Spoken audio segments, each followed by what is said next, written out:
Software జీవితాలు అల్లకల్లోలం కాబోతున్నాయా? TCS CEO MD Krithi Vasan కూడా 2025 సాఫ్ట్వేర్ జీవితాలు గూగుల్ ఏఐకి సంబంధించి ఈ రేస్లో గెలవాలని డ్రాప్ బాక్స్ అని చెప్పి 20% ఎంప్లాయీస్ని ఆఫ్ ఇట్స్ వర్క్ ఫోర్స్ని తగ్గించింది. పెంటగాన్ కూడా ఇండియాలో ఒక 4,400 కోట్ల కాంట్రాక్ట్ అనేది క్యాన్సిల్ చేసింది. టెలికాలింగ్కి బూమింగ్ అవుతా ఉందని చెప్పి 2025 అనేది రేషన్ ఇంపాక్ట్ అనేది ఇండియా మీద గట్టి కొట్టబోతా ఉంది. సో గైస్, ఈరోజు మనం ఈ వీడియోలో 2025 సాఫ్ట్వేర్ వాళ్ళకి విధ్వంసం జరగబోతుందా, వాళ్ళ సాఫ్ట్వేర్ జీవితాలు అల్లకల్లోలం కాబోతున్నాయా అండ్ దీని గురించి ఈ వీడియోలో మనం డిస్కస్ చేసుకుందాము. దానికి సంబంధించి చాలా విషయాలు మీకు తీసుకొచ్చాను. రీసెంట్ గా సుందర్ పిచాయ్ గారు మేనేజ్మెంట్ లే ఆఫ్స్ గురించి, దీంతో పాటు ఏదైతే టారిఫ్ వార్ నడుస్తుందో US చైనా మధ్య, దాంతో పాటు US అందరినీ కూడా ఈ టారిఫ్ వార్ లో ముంచుతుంది. At the same time TCS CEO MD Krithi Vasan కూడా రీసెంట్గా దీనికి సంబంధించిన US సిచ్యువేషన్ గురించి కూడా తను మాట్లాడడం జరిగింది. దీంతో పాటు 40 years దాటితే కష్టం అని చెప్పి ఇంకొక పక్క Bombay shaving company CEO Santhan Deshpande కూడా దీని గురించి ఒక టాపిక్ తీసుకురావడం. ఓవరాల్గా ఏంటి అంటే 2025 సాఫ్ట్వేర్ జీవితాలు విధ్వంసం అల్లకల్లోలం కాబోతున్నాయా అనే దాని గురించి డిస్కస్ చేద్దాం ఈ వీడియోలో. అయితే ఫస్ట్ దీనికి సంబంధించి చాలా క్లారిటీగా మనము అసలు లే ఆఫ్స్ గురించి మనం మాట్లాడుకుందాము, తర్వాత సైలెంట్ హైరింగ్ గురించి కూడా మనం మాట్లాడుకుందాము. సో ఫస్ట్ ఆఫ్ ఆల్ లే ఆఫ్స్ గురించి మనం మాట్లాడుకుంటే, సుందర్ పిచాయ్ అనౌన్సెస్ 10% మేనేజ్మెంట్ లే offs of Google AI. On the other side అసలు ఏం పని చేయకపోయినా కానీ హై పేయింగ్ సాలరీస్ ఇస్తూ రిక్రూట్మెంట్ కూడా చేసుకుంటున్నారు గూగుల్ ఏఐకి సంబంధించి ఈ రేస్లో గెలవాలని. గుర్తుపెట్టుకోండి ఈ రెండు విషయాలు. తర్వాత వచ్చేసి ఏంటి అంటే, పెంటగాన్ కాంట్రాక్ట్ క్యాన్సిల్ చేసింది. ఆల్మోస్ట్ 4,400 కోట్ల contract with IT firms like Accenture, Deloitte ఇట్లాంటి పెద్ద పెద్ద కంపెనీస్లో పెంటగాన్ అనేది US కంపెనీ. అవి వర్క్స్ అన్నీ కూడా ఇండియాలోనే కాదు చాలా కంపెనీస్కి అవుట్ సోర్సింగ్ ఇస్తూ ఉంటాయి. ఆ కాంట్రాక్ట్స్ వర్త్ 4,400 కోట్ల కాంట్రాక్ట్ అనేది క్యాన్సిల్ చేసింది. ఇండియాలో త్వరలో సాఫ్ట్వేర్ సంబంధించి సాఫ్ట్వేర్ జీవితాలు అస్తవ్యస్తం అల్లకల్లోలం కాబోతున్నాయి అనేది డెఫినెట్లీ ఇది ఒక రీజన్, ఇది ఒక ఎగ్జాంపుల్. దీంతో పాటు Infosys, Google, Microsoft, Amazon, meta, Tesla ఇంకా మాట్లాడుకుంటా పోతే లిస్ట్ గోస్ ఆన్. దీంతో పాటు గూగుల్ రీసెంట్గా లే ఆఫ్ చేసింది. తర్వాత వచ్చి సిస్కో, తర్వాత సేల్స్ ఫోర్స్ కంపెనీ వాళ్ళ ఓన్ కంపెనీ. ఇవన్నీ కూడా 2025లో జరిగిన లే ఆఫ్స్ గురించి నేను మాట్లాడుతూ ఉన్నా.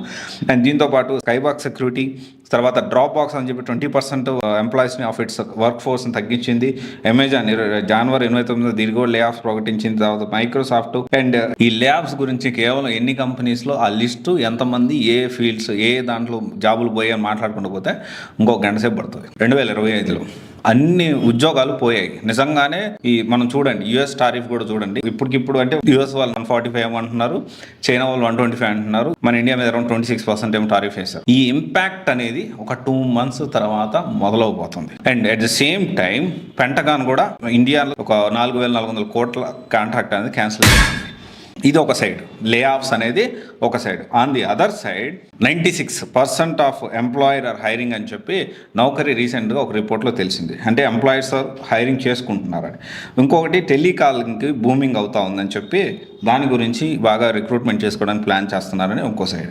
ఆన్ ది అదర్ సైడ్ 2025, 2026లో అంటే నెక్స్ట్ కమింగ్ ఇయర్స్లో 6 to 8% గ్రోత్ అనేది AI మీద, డేటా సైన్స్ మీద, క్లౌడ్ కంప్యూటింగ్ మీద, ఫుల్ స్టాక్ ఫ్రెషర్స్ గురించి మాట్లాడుతున్నాను. And talking purely freshers. Experience వాళ్ళు లేకపోతే ఈ కెరియర్ గ్యాప్ వాళ్ళ గురించి నేను మాట్లాడలేదు. Those who are passed out 23, 24, 25 వాళ్ళకి ఈ వీడియో చాలా ఇంపార్టెంట్. ఓకే, చాలా చాలా ఇంపార్టెంట్. మొత్తం అర్థం చేసుకోండి, సినారియో మొత్తాన్ని అర్థం చేసుకోవడానికి ప్రయత్నం చేయండి. I'm trying to give my best. అయితే ఇక్కడ ఒకటే విషయం, తర్వాత వచ్చేసి 40 దాటితే ఏజ్ కష్టం, అంటే 12 to 15 years. దీనికి సంబంధించి కమెంట్ వచ్చేసి బాంబే షేవింగ్ కంపెనీ సంతన్ దేశపాండే అన్నారు. అయితే ఓవరాల్గా నేను ఏం చెప్పదలుచుకున్నానంటే, నిజంగానే ఒక పక్క విధ్వంసం అనేది జరగబోతోంది. విధ్వంసం అంటే 2025లో సాఫ్ట్వేర్ జీవితాలు అనేవి అల్లకల్లోలం కాబోతున్నాయి. ఎవరి జీవితాలు అల్లకల్లోలం అవ్వబోతున్నాయి అంటే స్కిల్స్ని అప్డేట్ చేసుకునే వాళ్ళు స్కిల్స్ని అప్గ్రేడ్ చేసుకునే వాళ్ళు. And at the same time నాకు తక్కువ కోడింగు ఈజీగా ఉండాలి, నేను ఎక్కువ కోడింగ్ నేర్చుకోను, ఎప్పుడో నేర్చుకున్నా, నేను అప్గ్రేడ్ అంటే ఇంకా నేర్చుకోవాల్సిన అవసరం లేదు, ఇలాంటి వాళ్ళు. And at the same time నాకు ఇదే లొకేషన్లో కావాలి, నాకు వర్క్ ఫ్రమ్ హోమ్ కావాలి, లేకపోతే నాకు ఇంకొక లొకేషన్లో కావాలి, ఈ లొకేషన్లో నేను వర్క్ చేస్తాను, ఇలాంటి వాళ్ళు. డెఫినెట్లీ ఏంటి అంటే ఇక్కడ రెండు ఉన్నాయి. ఒక గంట సేపు లే ఆఫ్స్ గురించి అవుతాయని చెప్పాం కదా, ఇంకో గంట సేపు కూడా మనం 2 గంటల సేపు మనము హైరింగ్ అవుతుంది, సైలెంట్ హైరింగ్ జరుగుతుంది, రెఫరల్స్ ద్వారా హైరింగ్ జరుగుతుంది, సైలెంట్ రిక్రూట్మెంట్ జరుగుతుంది. They are many people who are getting the job and who are changing or shifting to one company to another company. And ఇక్కడ మనం అందరం అర్థం చేసుకోవాల్సిన విషయం ఏంటి అంటే యుఎస్ టారిఫ్ చూసుకున్నా ఈ కాంట్రాక్ట్స్ క్యాన్సిల్ చేసుకోవడం, కొత్తగా కాంట్రాక్ట్స్ మళ్ళీ సైన్ చేయడం, జనరల్గా ఇది ఒక ప్రక్రియ.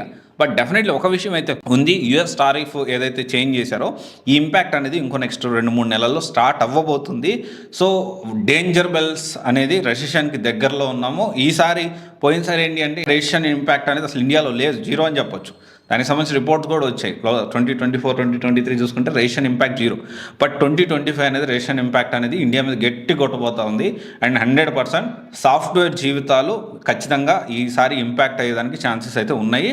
నేను ఇదే విషయం చాలాసార్లు చెప్పాను, సాఫ్ట్వేర్ బాగుంటుంది అండ్ అంటే సాఫ్ట్వేర్ ఇంపాక్ట్ అవ్వదు అని దీని గురించి చాలా మాట్లాడాను. కానీ ఈసారి అయ్యేదానికి ఛాన్సెస్ అయితే చాలా ఎక్కువ ఉన్నాయి. And at the same time ఎవరైతే మంచి కోర్సెస్ నేర్చుకుంటారో, మంచి ట్రెండింగ్ టెక్నాలజీస్ నేర్చుకుంటారో, ఫ్యూచరిస్టిక్ టెక్నాలజీస్ నేర్చుకుంటారో, మీరే చూడండి, ఫస్ట్ ఒక మాట చెప్పా, సుందర్ పిచాయ్ ఏం చేశాడు, ఒక 10% మేనేజ్మెంట్ ల్యాబ్స్ చేశారు. ఆన్ ది అదర్ హ్యాండ్ కేవలం నేర్చుకున్న వాళ్ళని హై పేయింగ్ జీతాలు ఇచ్చి వరకు కూర్చోబెట్టారు, దానికి కూడా రిక్రూట్మెంట్ చేసుకున్నారు. ఇంకా అర్థం చేసుకోండి ఇంపార్టెన్స్ ఆఫ్ ఏఐ. సో మీరు ఏ కోర్స్ అన్నా తీసుకోండి, ఏదర్ డైరెక్ట్లీ మీరు ఏఐ అయినా నేర్చుకొని ఉండాలి, లేకపోతే మీరు నేర్చుకునే కోర్సు ఏఐ బేస్డ్ అయి ఉండాలి, ఏఐ సపోర్ట్ తీసుకునే కోర్స్ అయి ఉండాలి. ఈ రెండు చాలా ఇంపార్టెంట్. ఎందుకంటే చాలామంది ఈ రెండు ఆలోచించకుండా ఏదో కోర్స్ నేర్చుకున్నాం, వాళ్ళు చెప్పారు వీళ్ళు చెప్పారని ఏదో కోర్స్ నేర్చుకొని ఎక్కడ పడితే అక్కడ నేర్చుకొని నేను నేర్చుకునేదే కరెక్ట్ కోర్సు, కాల్సే లేవు అనే పాయింట్లో వద్దు. ఇప్పుడు ఎంత విధ్వంసం అయితే జరుగుతుందో బాగుపడే వాళ్ళు కూడా అంతే బాగుపడతారు. సో ఇదైతే గుర్తుపెట్టుకోండి. ఎందుకంటే మనం వార్తల్లో ఎప్పుడు చూసినా కానీ మనం ఎక్కువగా ఏంటి అంటే నెగిటివిటీయే స్ప్రెడ్ అవుతుంది, కానీ పాజిటివిటీ అంత స్ప్రెడ్ కాదు. అంటే రిక్రూట్మెంట్ ఇప్పుడు మీరు ఓపెన్ చేసి చూడండి, ఈ వీడియో అయిపోయిన తర్వాత ఓపెన్ చేసి చూడండి, you name any technology, calls ఎన్నో కొన్ని ఉంటూనే ఉంటాయి, లేకుండా అసలు ఉండే ప్రసక్తే లేదు. And at the same time contracts ఒకటి క్యాన్సిల్ అయింది కదా పెంటగాంది, కొత్తవి ఇంకేం అవ్వలేదు, ఒకసారి క్రాస్ వెరిఫై చేయండి. సో ఇదంతా కూడా మనం అర్థం చేసుకోవాలి. డెఫినెట్లీ 2025 అనేది ఖచ్చితంగా కొంతవరకు గడ్డు కాలని, అలాగని చెప్పి పూర్తిగా ఉద్యోగాలు లేకుండా ఉండడం అయితే జరగదు. Thank you.